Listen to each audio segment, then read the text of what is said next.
Sen. Rand Paul agrees with Trump, stop nation building and focus on America first. Senator Rand Paul is back in action after a November assault by a neighbor left him with 6 broken ribs. On Monday he made a surprising announcement in agreement with President Donald Trump. Paul is believed by many to be the de facto intellectual head of the non-interventionist foreign policy faction of the Republican Party, having taken the reins from his father, former Texas Republican Congressman Ron Paul. He has been the most vocal anti-interventionist Republican in Congress. The tweet comes as a surprise from Paul, who has been a harsh critic of Trump on multiple fronts regarding foreign policy. From airstrikes in Syria and the troop surge in Afghanistan, to arms deals with the Saudis, Paul has been critical. In a September interview with Breitbart News, Paul still believed Trump instincts are usually right, but the military generals around him can sometimes lead him to make the wrong decision, intervening in places we shouldn't. Paul explained, "I think the president instincts, his instinct, as he said the other day, was to end the Afghan war and not to get more involved. His instinct all along has been that the Iraq war was a mistake,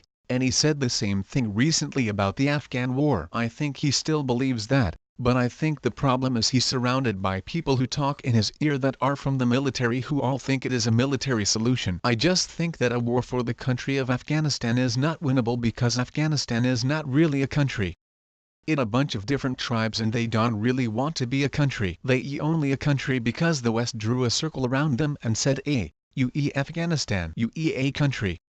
But they never really were, historically, a country." After Trump announced the troop surge in Afghanistan, Paul criticized Trump advisors. He said, "I think that we can hope that the president will go back to his instincts, and hire people around him who I think he getting all one-sided advice right now, and he not hearing from people who were on the campaign with him, who heard him say thousands and thousands of times that going to build things at home, we going to take care of our people first, we going to take care of America first, we going to rebuild our roads and bridges here at home." Surprising change. Did Paul's Twitter account get hacked? This most recent tweet seems to have come out of left field. Rand's father, Ron, was one of the most rigid libertarians to ever hold a seat in Congress. He was remarkably strict in his political principles, and was against most government spending. This isn't meant to criticize Ron Paul, but to show how he and Rand differ. Each, of course, have to respond to the circumstances in which they find themselves. But there could be more to Rand's gentle approach to Trump. Perhaps there is something brewing behind the scenes,